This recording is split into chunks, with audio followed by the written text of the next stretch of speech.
السلام عليكم، مرحبا بكم. فقرة ديال الأسئلة من بودكاست تحت رعاية سي بي بي.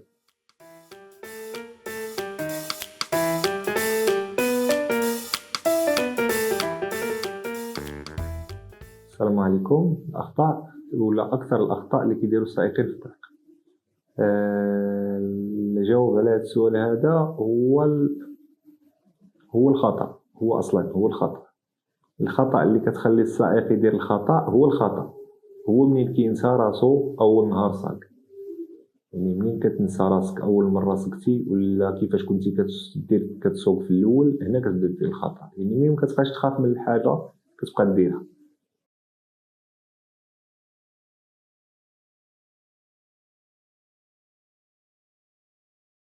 وهي صراحة الله زعما نخرجوا على المجال شي شوية ونجاوبوا بطريقة يعني عادية، يعني بطريقة الآخر. الناس كتحماق أنها تخرق القانون، يعني عادي. يعني إلا كان الضو أحمر مكانش البوليسي راه غادي يدوز.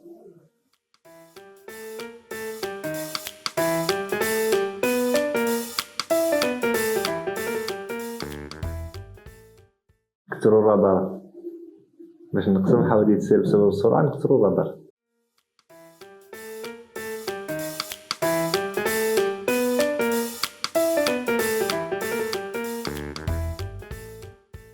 وهو صراحة الله تأثير التاعب بشكل، تأثير التليفون بشكل آخر.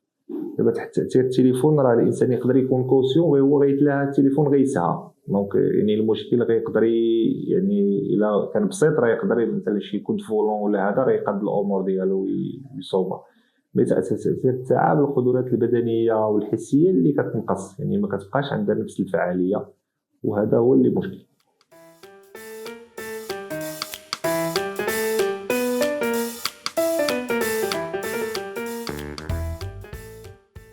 باش نحسنو ثقافة احترام الراجلين، يعني هنايا الثقافة خصها تكون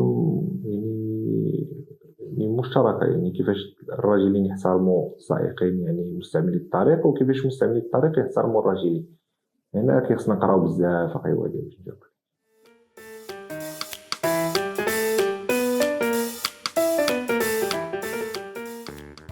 هو أهم دور اللي هو ما أنت واحد فقير.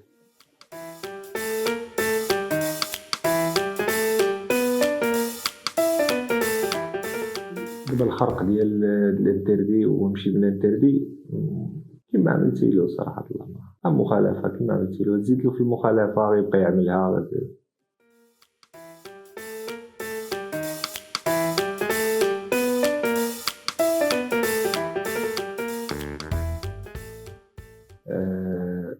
نقدر نهربوا شويه على السؤال ونجاوبك على السؤال. دابا بزاف ديال المصطلحات جابتها نارسا في الكود جديد: السياقه الدفاعيه، السياقه الاندفاعيه، السياقه الايكولوجيه. يعني هاد المصطلحات هادو يعني اولا هما ماشي هما اللي غيحلوا المشكل. اللي غيحل المشكل هو اننا نوعاو بالمشاكل اللي كنديرو وحنا كنصوبو ولا حنا كنديرو حنا كنقطعو الشانطي. يعني ما يبقاش غير داك السلوك هكاك.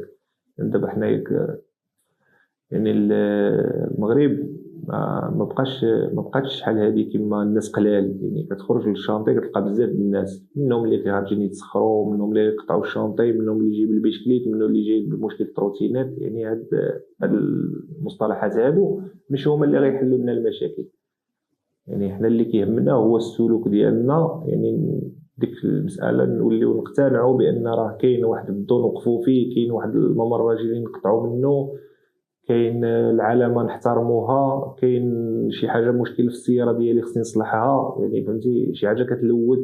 يعني دابا راه كاينه السياقه الايكولوجيه وكاينين يعني مخالفات ديال التلوث ديال البيئه. يعني كيخرجوا ديال انفلات الغازات وعليهم مخالفات. يعني هادشي هذا كله خصنا نوعاو به. يعني سواء كنت عندنا السياره ولا ما كانتش عندنا، سواء كنا غنمشيو على رجلينا ولا كنمشيو في الطاكسي، يعني هادشي كله خصنا نوعاو به وعي سليم جدا.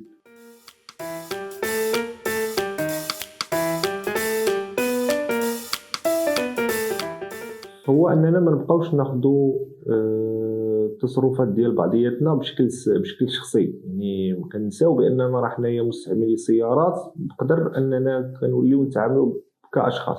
يعني من انا مثلا ما نحترمش قانون السير ولا ما نحترمش واحد الحق كان ديالك، ما عندها علاش انك تدوز تقول داك الكلمه ولا هو يدوز يقول لك داك الكلمه، ما عندها علاش. يعني نبداو نديرو شويه ديال التسامح ما بيناتنا، ونبداو كي قالوا نديرو عين ميكا باش الامور كتمشي، باش كنقصوا من داك الاحتكاكات اللي كتكون في الطريق.